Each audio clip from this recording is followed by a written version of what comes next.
Voilà donc une fois de plus, je vous salue, je salue, nos amis internautes. Merci, d'être là pour, cette nouvelle, vidéo et nous avons aujourd'hui l'honneur et le privilège de recevoir pour vous le pasteur, Papicho qui va réfléchir avec nous pendant quelques minutes concernant la question de la place des jeunes dans nos églises, locales. Un grand merci à lui d'avoir accepté notre invitation. Sans tarder, je lui demande de bien vouloir saluer nos amis internautes. Merci d'être là. Bonjour bien-aimés, vous qui êtes en train de m'écouter de partout, particulièrement de la Caraïbe, que Dieu vous bénisse là où vous êtes. Et je rends grâce à Dieu pour ces instants et encore un grand merci au pasteur Jules pour cette invitation qui permettra que nous puissions échanger et pourquoi pas bénir le peuple de Dieu en ces instants. Merci beaucoup. Absolument. En tout cas, merci d'avoir accepté notre invitation. Nous savons que vous faites aussi un travail énorme du côté de la Martinique. Donc, quelques mots concernant ce travail. Oui, par la grâce de Dieu, nous avons eu à implanter une des églises, Parole du Salut, qui est l'extension de l'église Parole du Salut dans la région parisienne, en Martinique spécialement, particulièrement à Fort-de-France. Depuis, je crois, nous avons commencé, merci Seigneur, en 2023, 2022 et en 2023, par la grâce de Dieu, l'église a ouvert ses portes et puis il y a un pasteur qui est installé là-bas, qui conduit l'œuvre par la grâce de Dieu. Il s'appelle le pasteur Chris Chichimbi et c'est ça. C'est Mm. ça ce que je peux dire. Sinon, d'un point de vue missiologique, comment vous trouvez le terrain d'un point de vue spirituel du côté des Antilles et particulièrement du côté de la Martinique? Euh, bon, déjà, j'étais quand même assez prévenu de ce côté-là. Par la grâce de Dieu, Dieu m'a donné une très belle femme d'origine martiniquaise. Merci, ouais. D'origine martiniquaise. Alors, bon, c'est le terrain missionnaire qui m'a ouvert la porte en Martinique. Je suis allé là-bas pour la première fois, justement pour la mission. Euh, j'ai trouvé un peuple vraiment très ouvert par rapport aux choses des dieux, aux choses spirituelles, je veux dire, qui est croyant d'une manière générale, mais peut-être qui ne croient peut-être pas toujours à la bonne chose. Il y en a qui, merci Seigneur, qui comprennent vraiment la portée, l'importance de la parole de Dieu, connaître Jésus, celui qui est mort et ressuscité pour nous sauver. Mais il y a d'autres aussi qui croient à autre chose que ça. Et en y allant, je dirais pas que c'était difficile ou facile. Je dirais déjà le fait que les gens sont croyants de nature, c'était déjà une porte ouverte. Mais non, la difficulté, et merci Seigneur pour sa grâce qui nous a aidés, c'est de ramener la croyance à la personne qu'il fallait, qui est la personne de Jésus-Christ. Et c'est ce que nous avons essayé de faire. Par la grâce de Dieu, nous avons gagné les âmes qu'on a gagnées. Et l'Église a démarré, l'œuvre continue. Et nous continuons à prier pour la Martinique, que Dieu continue à se manifester, à sauver les vies, à transformer les vies et surtout à renouveler surtout l'intelligence. Parce que la Bible dit que nous sommes transformés par le renouvellement de l'intelligence d'après Romains 12, verset 2. Donc c'est ça le travail. Nous continuons à prier. Et puis, il y a un merveilleux serviteur de Dieu, le pasteur Christy Chimi, qui travaille de l'autre côté, qui fait un très, très bon travail. L'œuvre est en train de croître et nous rendons grâce à Dieu pour cela.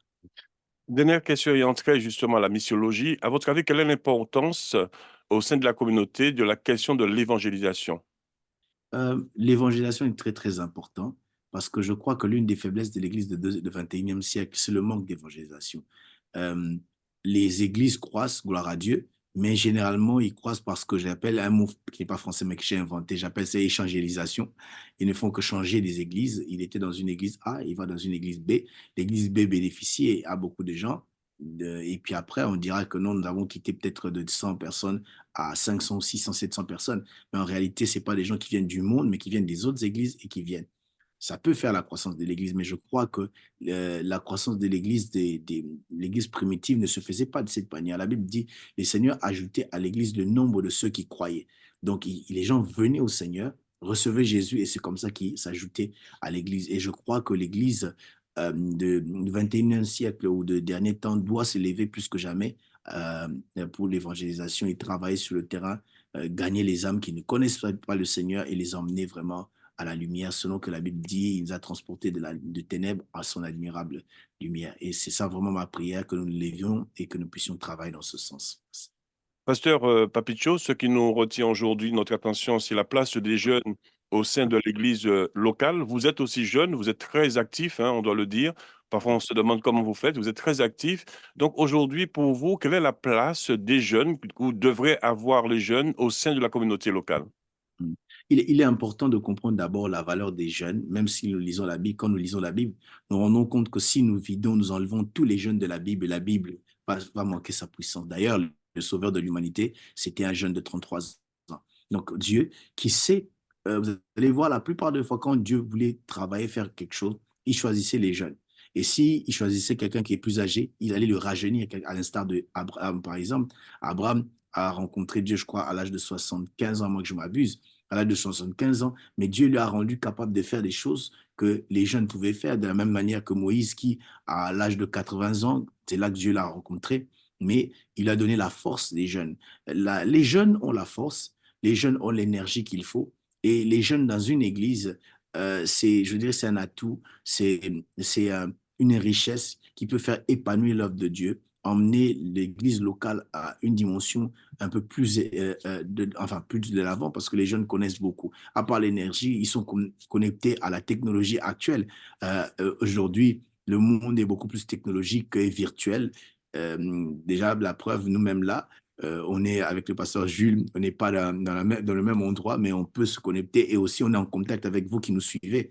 Donc, ça veut dire les jeunes, ils sont très forts de ce côté-là. Ils savent faire beaucoup de choses. En fait, ils ont l'énergie et la force. Et, et les jeunes dans lesquels on a vraiment déversé vraiment un bon enseignement, encouragé, enflammé, peuvent faire le travail qu'une seule personne ne peut pas faire. Je vois un peu l'exemple de Samson. La Bible dit Samson a pris 300 renards et il a mis le feu. Et c'est ces 300 renards qui ont fait le travail qu'il lui il aurait pu faire, qui allait lui prendre beaucoup de temps. Or, si les jeunes sont enflammés, ils peuvent faire beaucoup de choses. Vous allez regarder dans nos églises, les gens qui peuvent bien travailler. Les jeunes ont beaucoup de temps. Ils n'ont pas beaucoup de responsabilités comme certains des parents qui ont des enfants, qui ont leur travail, qui ont la maison, qui ont ceci, cela. Et peut-être c'est l'école encore. Et il n'y a que l'école comme peut-être les responsabilités qui leur prend beaucoup de temps. Mais à part l'école, ils peuvent faire beaucoup d'autres choses. Donc, voilà pourquoi les jeunes, avoir des jeunes dans une église, c'est un grand avantage, un très grand avantage qui peut faire épanouir l'œuvre de Dieu, amener l'œuvre de Dieu de l'avant. Sauf que les jeunes ont besoin d'être, je dirais, équipés en termes d'enseignement, équipés parce que les jeunes ne connaissent pas tout. Il a la capacité de faire, mais il n'a pas, n'est-ce pas, il n'a pas le savoir. Je crois qu'il y a un dicton qui disait ou qui dit, si vieillesse pouvait et si jeunesse savait. La jeunesse a le pouvoir, mais n'a pas le savoir. Les vieux ont le savoir, mais n'ont pas le pouvoir. Ils savent beaucoup de choses par expérience, mais s'il y a, n'est-ce pas, mariage entre les jeunes et comment dire, le pouvoir et le savoir, je crois qu'il y aura explosion. Quand je lis dans la Bible, il y a un endroit parlant de Samson. Samson n'avait plus la vue, mais il avait la force. De l'autre côté, il y avait un enfant qui n'avait pas la force de Samson, mais qui avait la vue. Et Samson dit, n'est-ce pas, emmène-moi dans les piliers qui soutiennent ces temples. Et c'est alors que le dernier exploit de Samson a été fait. Pourquoi? Parce qu'il y avait un mariage entre le pouvoir et, n'est-ce pas, le savoir. Et il est important, n'est-ce pas, qu'on se lève dans nos églises et savoir combien c'est important d'abord et pouvoir impacter ces jeunes, les utiliser. Et je crois que nos églises vont exploser, iront de l'avant. Moi, ça me fait mal d'entrer dans les églises, et je ne vois pas les jeunes. Et j'ai vu, pas toutes les églises, mais quelques-unes des églises, que ce soit ici en France d'ailleurs, si nous parlons en France, dans la région parisienne, dans les églises, dans certaines églises, il y a pas des jeunes. Les églises ferment parce qu'il n'y a pas des jeunes. Donc, il n'y a pas de relève. J'ai vu ça en Martinique aussi, dans certains endroits, pas dans toutes les églises. Il y en avait de tous les églises. La jeunesse était bien dynamique, mais il n'y a pas la place des jeunes. Il n'y a que des grands messieurs de 60 ans, 75 ans qui aiment Jésus de tout leur cœur, mais qui ont des expériences qu'ils ne peuvent pas transmettre parce qu'il n'y a personne. Donc, je crois qu'il est important, n'est-ce pas, que nous puissions considérer déjà l'importance de la jeunesse à l'Église et pourquoi pas mettre des plateformes qui peuvent permettre à ce que les jeunes puissent se développer. Malheureusement, dans certains milieux, on n'a pas su transmettre la foi à nos enfants.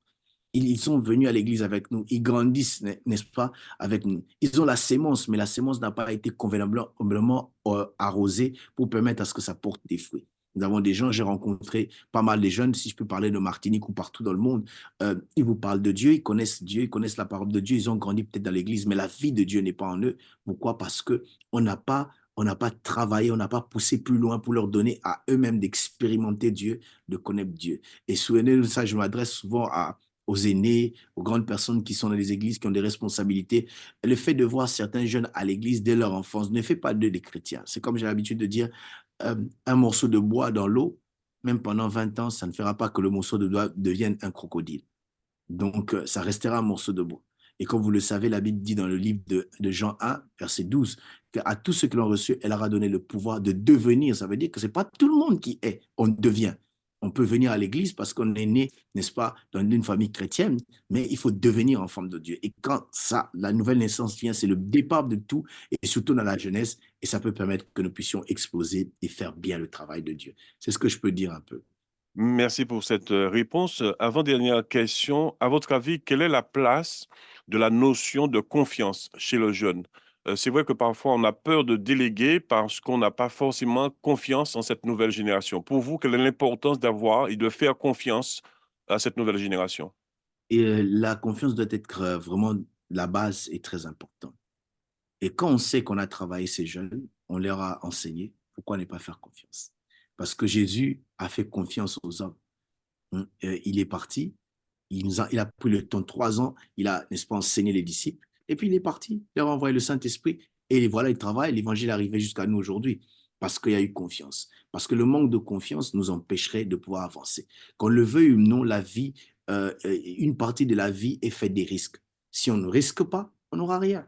Donc il faut risquer, faire confiance, leur déléguer le pouvoir, leur parler, et puis de temps en temps, des pouvoirs, je vais dire, surveiller, conseiller, encadrer. Nous le voyons dans la Bible. La Bible parle de pasteur Timothée. Timothée, c'était un jeune. Les commentateurs disent il aurait 15 ans.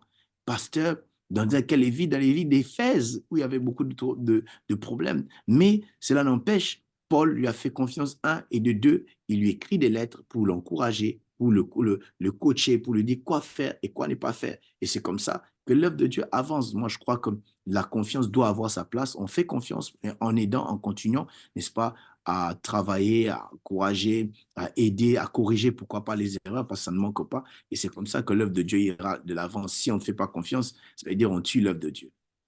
En guise de conclusion, pasteur Papicho, quel conseil que vous donneriez de manière concrète à cette nouvelle génération concernant l'œuvre? Je dirais, nous avons une grande responsabilité. La vie et même le ministère est comme une course à relais. Il y a des gens qui font ce qu'ils ont à faire et puis après, ils passent le relais à la génération qui vient. Et la génération, n'est-ce pas, actuelle, a une très grande responsabilité. La responsabilité non seulement de préserver ce que nos aînés nous ont donné, mais aussi de pouvoir amener cela dans une nouvelle dimension. Aujourd'hui, merci Seigneur, nous avons des aînés euh, euh, qui ont construit, comme le pasteur Jules, qui se retrouve dans la radio, qui travaille un travail acharné chaque jour pour pouvoir parler de l'évangile. Et nous qui venons, n'est-ce pas, après, nous devons prendre ce qu'ils ont fait de là où ils ont laissé pour amener ça un peu plus loin encore par la grâce de Dieu. Donc, je suis en train d'interpeller ici chaque jeune qui m'écoute, chaque personne qui a eu le bâton du relais, à savoir que nous avons une grande responsabilité. C'est pas l'heure de croiser les bras, mais c'est l'heure de bouger, c'est l'heure d'avancer et d'emmener l'évangile dans une autre dimension. Peut-être c'est que les parents ne savent pas parce qu'ils ne savent pas manipuler les réseaux sociaux. Nous, nous savons manipuler les réseaux sociaux. Entrons sur TikTok, Instagram, Facebook, Twitter et parlons de Jésus. Faisons du bruit à la gloire de notre Dieu. Au nom de Jésus, c'est ce que je peux dire. Merci beaucoup. Un grand merci à vous, pasteur Merci à vous. Papicho, d'avoir accepté notre invitation. Et on donne à Merci. nos amis rendez-vous pour une prochaine vidéo. Merci à vous et je vous dis Merci. à très bientôt. À très bientôt. Merci beaucoup. Que Dieu vous bénisse.